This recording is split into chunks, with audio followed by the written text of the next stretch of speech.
Good morning. Welcome to Unity Longmont Spiritual Center on Sunday, the 3rd of October 21. And Connie and Clint will be providing music today, and I will be speaking on the gifts of the modern mystic. So if Clint Brown and Connie Schaefer could provide us with music, that would be great. Thanks. So for our gathering song, kind friends all gathered round, there's something I would say. What brings us together here is blessed us all today. Love has made a circle that holds us all inside, where strangers are as family and loneliness can't hide. So give yourself to love, if love is what you're after. Open up your hearts to the tears and laughter. Give yourself to love, give yourself to love. I've walked these mountains in the rain, I've learned to love the wind. I've been up before the sunrise, watched the day begin. Always knew I'd find you, though I never did know how. Like sunshine on a cloudy day, you stand before me now. Give yourself to love, love is what you're after. Open up your hearts to the tears and laughter. Give yourself to love, give yourself to love. Love is born in fire, it's planted like a seed. Love can't give you everything, but it gives you what you need. Love comes when you are ready, love comes when you're afraid. It can be your greatest teacher, the best friend you have made. Give yourself to love, if love is what you're after. Open up your hearts to the tears and laughter. Give yourself to love, give yourself to love. Chorus one more time. Give yourself to love, if love is what you're after. Open up your hearts to the tears and laughter. Give yourself to love, give yourself to love. Thank you, Connie and Clint. It's at this time that we go into prayer together by taking a breath. Beloved presence, we're gathered here today to enjoy each other's company, to explore our beliefs, knowing that any and all beliefs we hold are exactly perfect for us in this moment. We're here to explore what it means to be fully human and fully divine. And we are here to give ourselves to love. And so it is.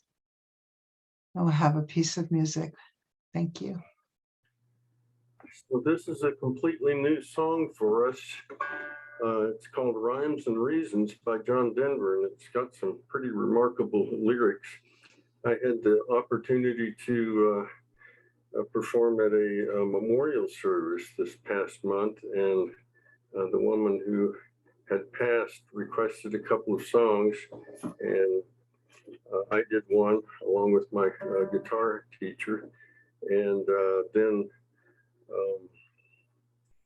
they played at the end of the service this John Denver song, and the remarkable lyrics are something like it was in right around 1970, prophetic words. He he released the album, and it said, though the cities start to crumble and the towers fall around us. Not sure what he was thinking about, but anyway, it's called Rhymes and Reasons.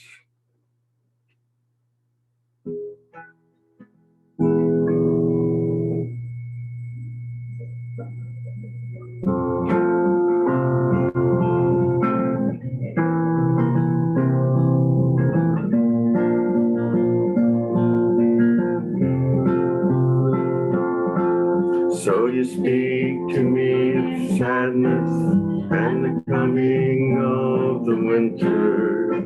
Fear that is within you now seems to never end. And the dreams that have escaped you and the hope that you've forgotten. Tell me that you need me now, want to be my friend, and you wonder where we're going. Where's the rhyme? Where's the reason? You cannot accept, it is here we must begin. Seek the wisdom of the children and the graceful way of flowers in the wind. For the children and the flowers are my sisters and my brothers. Their laughter and their loveliness could clear a cloudy day, like the music of the mountains and the colors of the rainbow.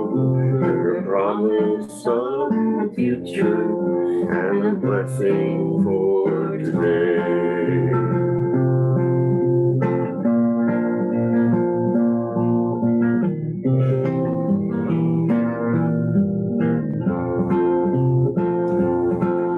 Though the cities start to crumble and the towers fall around us, the sun is slowly fading and it's colder than the sea. It is written from the desert to the mountains, they shall lead us by the hand and by the heart.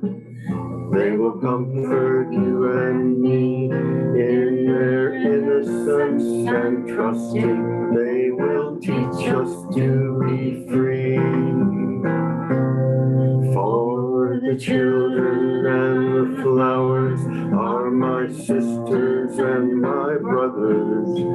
Their laughter and their loveliness could clear a cloudy day. And the song that I am singing is a prayer for non-believers. Come and stand beside us, we can find a better way.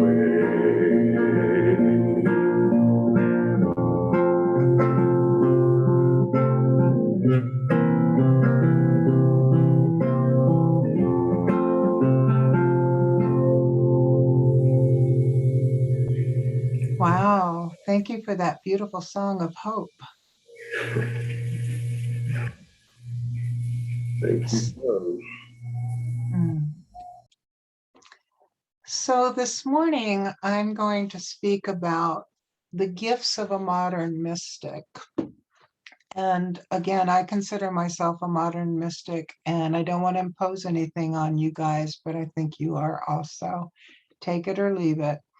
And as always with a talk, take what serves you and leave the rest. So language is really important. The word is very powerful. Think back to in the beginning was the word. And we use words every day. We use words out loud. We use words in our heads.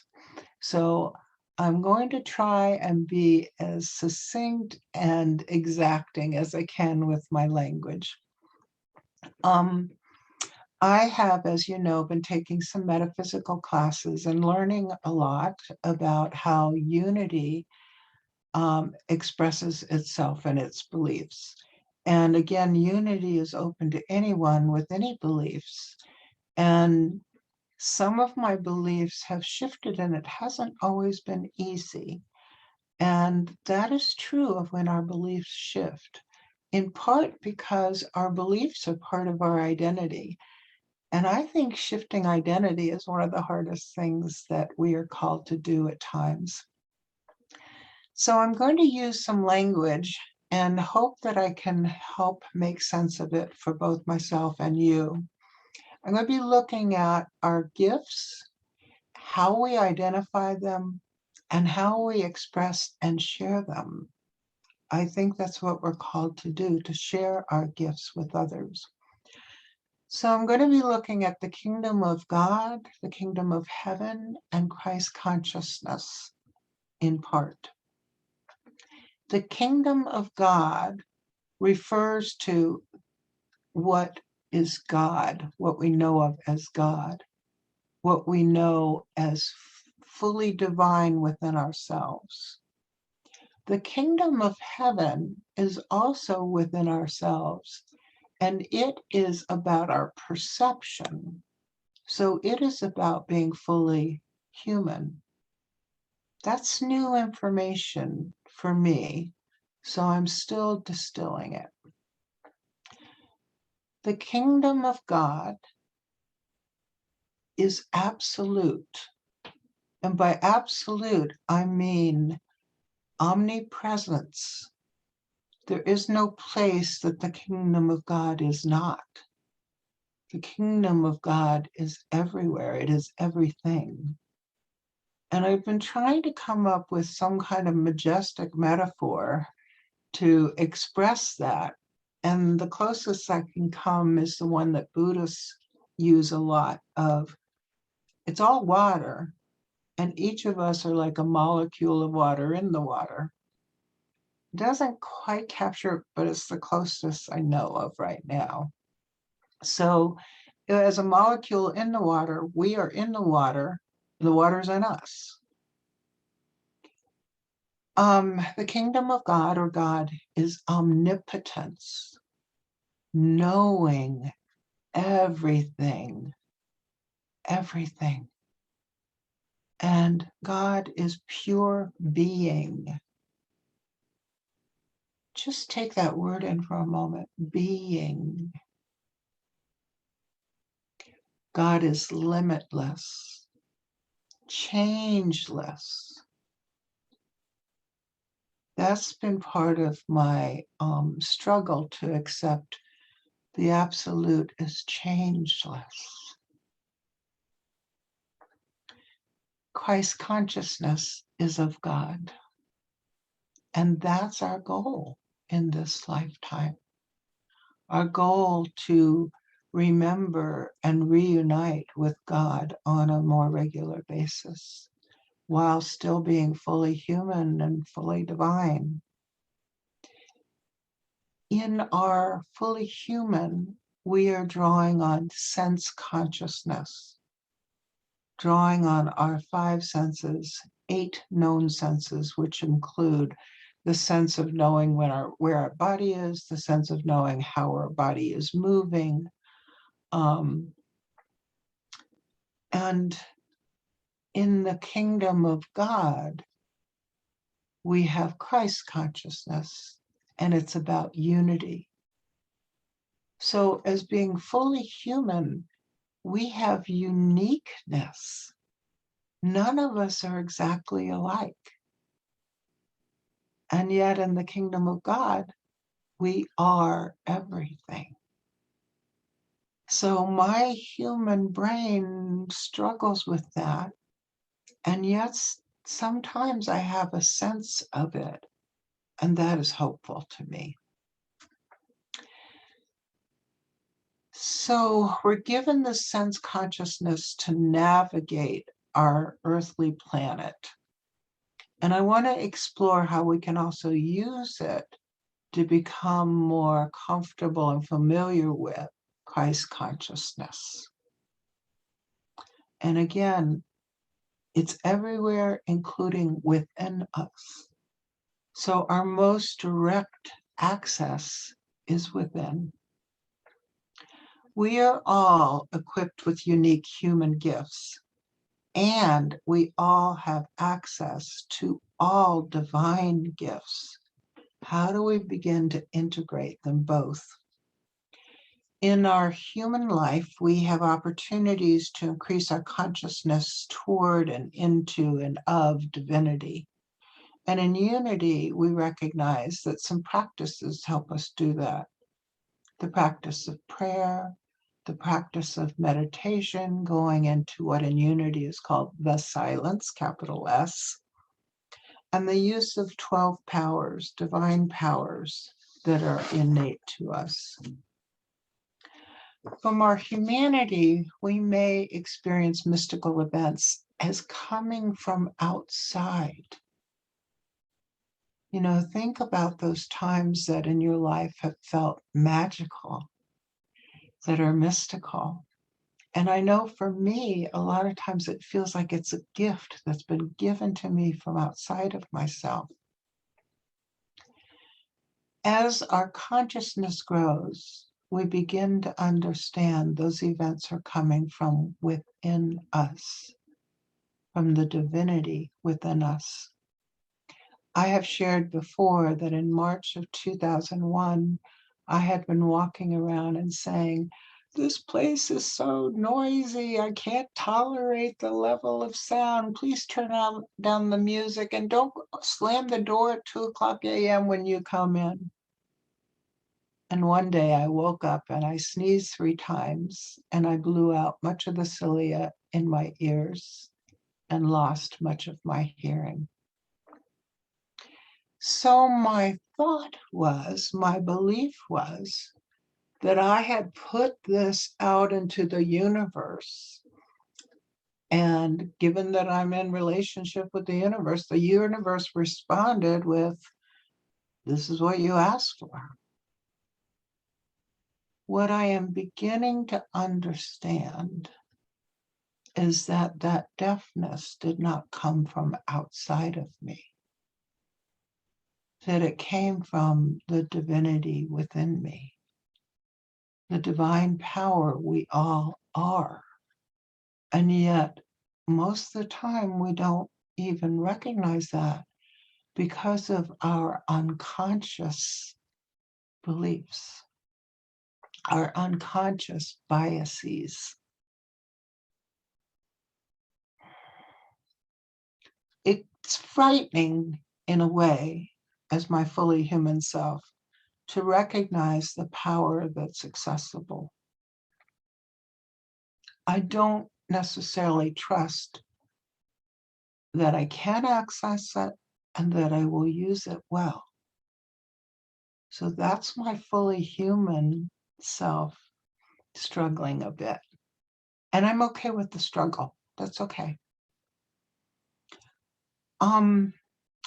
Charles and Myrtle were much more conscious than I, and they were able to get past some of the unconscious and collective conscious bias of, as humans, we're prone to illness and to death.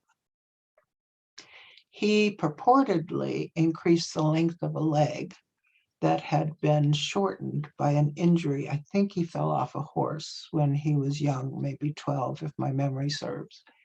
And that leg did not grow as long as the other. And we all know that Myrtle cured herself with tuberculosis. Pretty marvelous gifts they had that they accessed and that they used.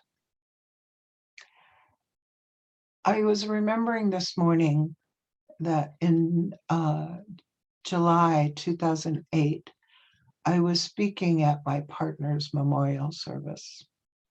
And I had spent days and days writing it out, coming up with what the best that I could as a fully human, right? And so I'm getting prepared to go on the stage, and I suddenly am very anxious.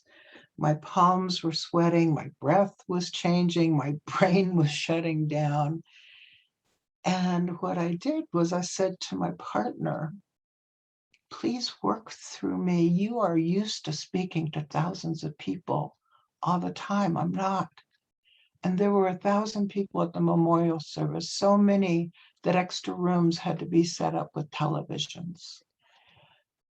So I get up on the stage and I have this sensation of a shift in my body, an energy shift. And I'm standing up and I'm confident and I open my mouth and I give the best talk I have ever given. It was alive, it was animated, it was accurate. There were emotions involved. And I believed at that time that that gift came from outside of myself, from my partner's essence. I am now beginning to understand that it came from within, that it came from the same divinity that we each have and that we each are. Regardless, it was a wonderful experience.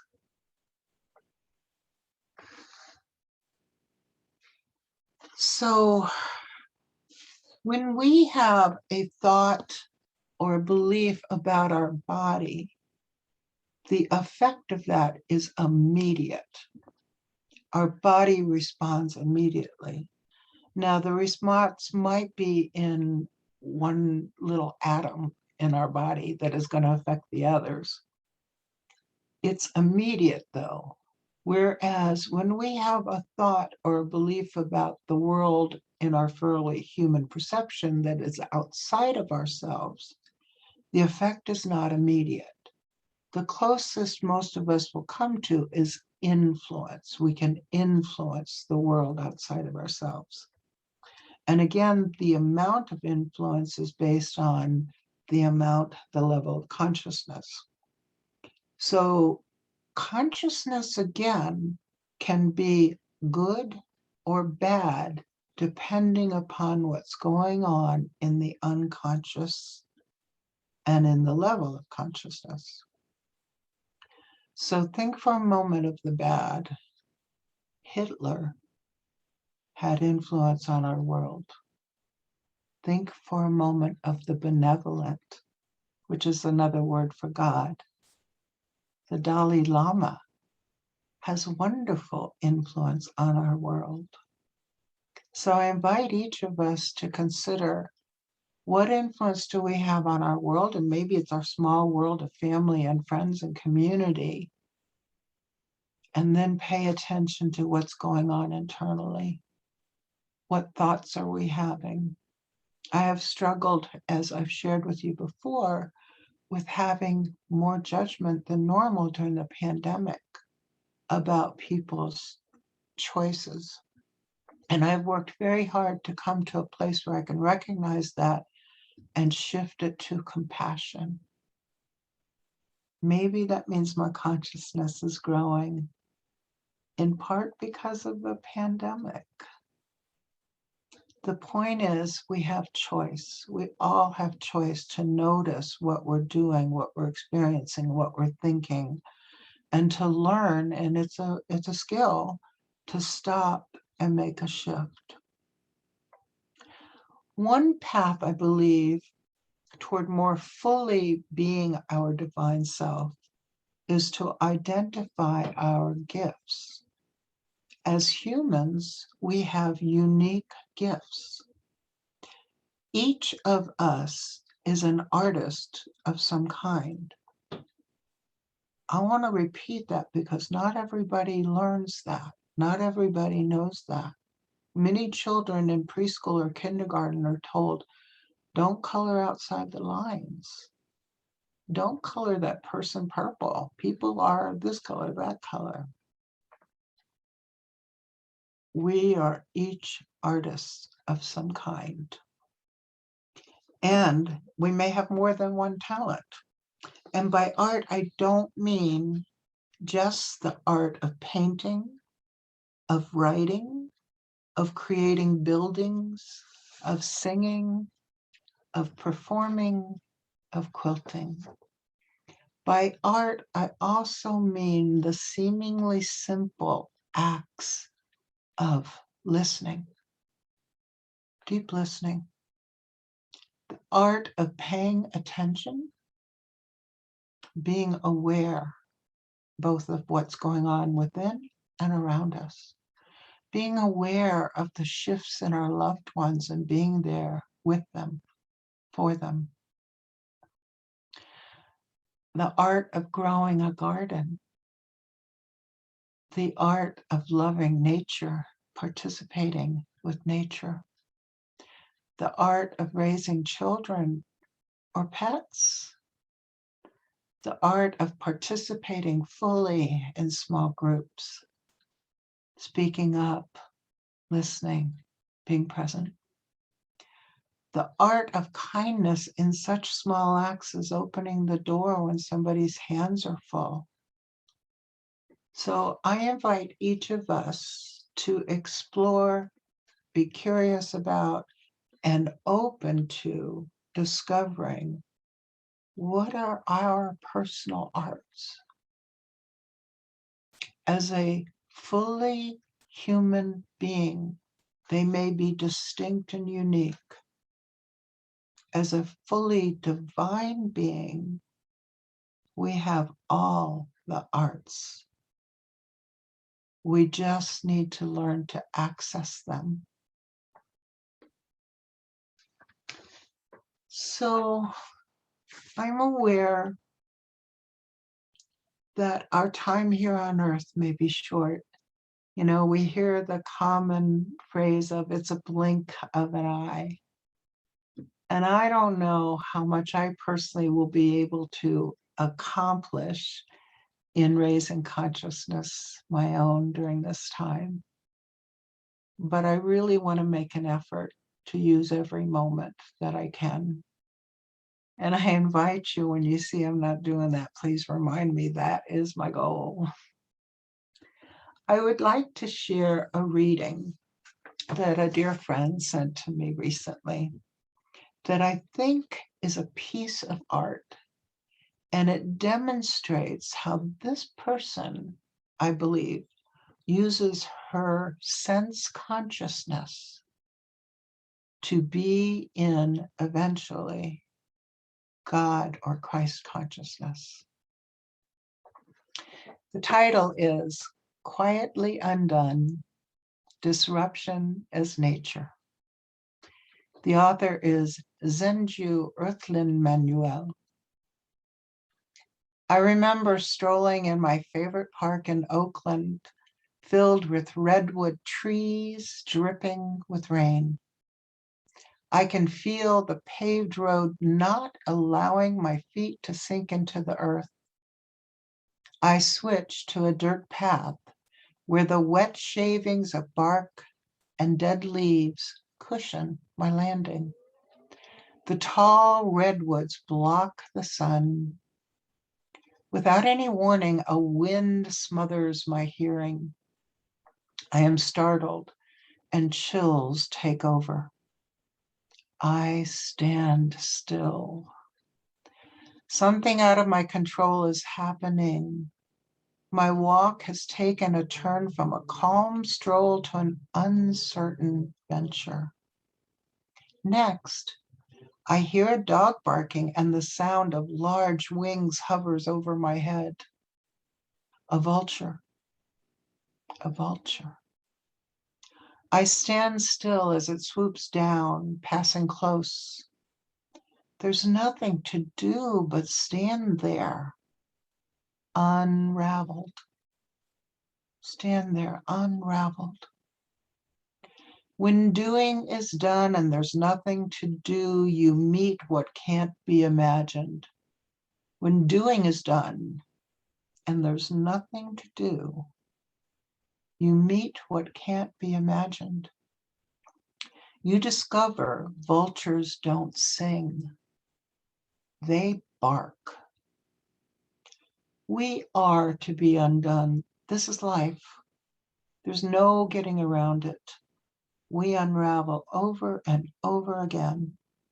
Life gets disrupted. We are thrown off.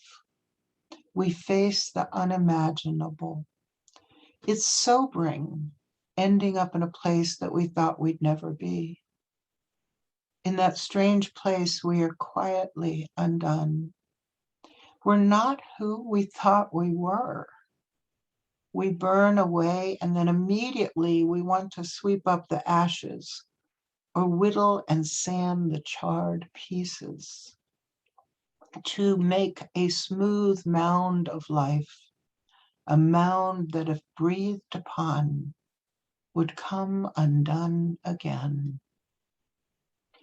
We create mountains from the shadows left behind by disruption, only to find after climbing such mountains that we could have just walked through them.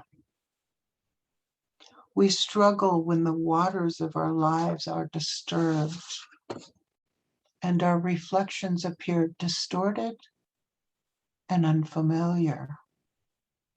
We run from the waters. Being undone, we discover we've been fooled by wishing wells and have mistaken the fire of desire for radiance. We're stunned. We're stunned. And sometimes we have no clue as to what is causing our undoing. What is this thing that pushes us over the cliff just when we think we have it all together? We live in societies that reinvent themselves after each destruction. We live in societies that invent themselves after each destruction. Often we use the same old bricks to rebuild. It's a shortcut to quiet fear. We don't have enough time to start from scratch. We won't demolish constitutions, legislations, preambles of human rights that have long outlived their functionality. We simply attach legs to them, so many legs, that whatever it once was now exists as an unrecognizable monster, and no one can find the body, the core, the breath, or the intention for peace. When what we intend for our lives has been destroyed, escaping the world is not possible. Escaping the world is not possible if there's an intention to live. We keep living, knowing that in a moment, in a day, a year, disruption is coming. Couldn't this be called magic? That something of our own and not of our own choosing comes and makes things appear and disappear in our lives? Our hands are unfolded. The palms are wiped clean of imaginings and made ready for what's to come. Feet are made smooth when thorns are plucked from them. Our minds are blown open so that wisdom can be placed in them. An elixir of tears is gifted if we are fortunate. To be undone is a mystical occurrence. To be undone is a mystical occurrence, a state of being in which we are rendered, eyes opened, to the unknown. We see, hear, smell, taste, think, and can do nothing about it. All doing is done. All doing is done. What are we to do when we feel lost, a stranger in our own lives? We go through it. In the undoing of life, silence stretches into eternity, revealing stars in the dark. We cry at the destruction of a way of living caused by the sudden death of a loved one, the loss of a home, or the arrival of life-threatening illness. At the time of undoing, our gathered breath, stored in the belly for emergencies, is meant to be breathed out and heard in the wild like a bird's song, like a bison's call.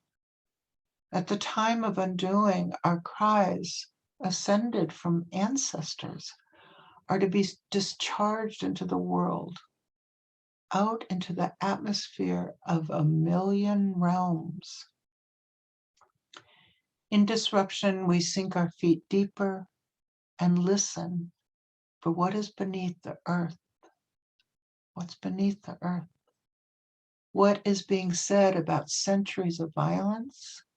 What's being asked of us in the midst of injustice? Is the death of our loved ones the beginning of living together in a different way while preparing us for our own leaving?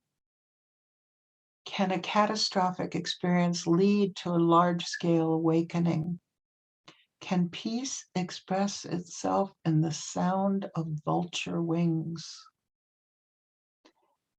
To be undone is to be reminded that in nothingness there is peace. In nothingness there is peace. A peace-filled nothingness isn't an annihilation of anything or anyone.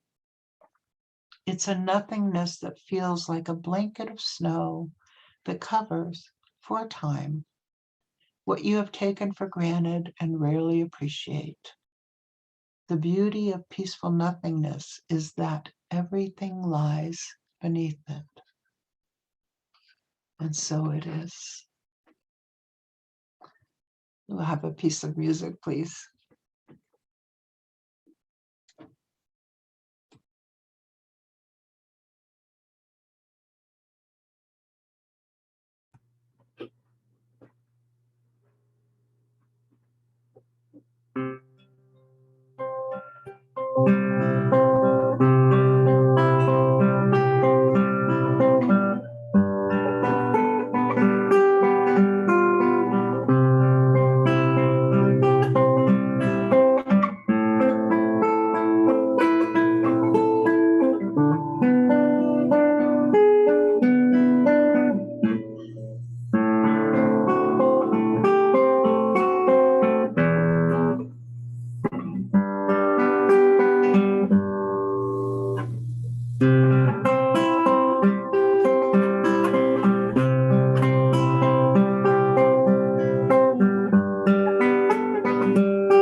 That was beautiful, Clint. Thank you.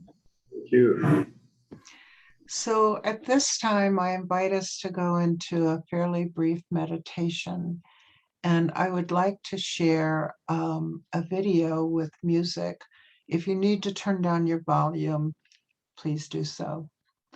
And I invite us to open to the experience of using our human senses to go within and find divinity.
And we will finish with another piece of music, please.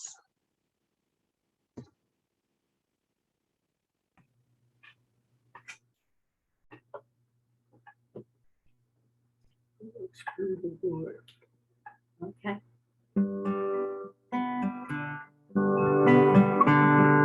Spirit of life, come unto me. Sing in my heart all the stirrings of compassion. Blow in the wind, rise in the sea. Move in the hand, giving life the shape of justice. Roots hold me close, wings set me free. Spirit of life, come to me, come to me. Spirit of life, come unto me. Sing in my heart all the stirrings of compassion. Blow in the wind, rise in the sea. In the hand, giving life the shape of justice. Roots hold me close, wings set me free.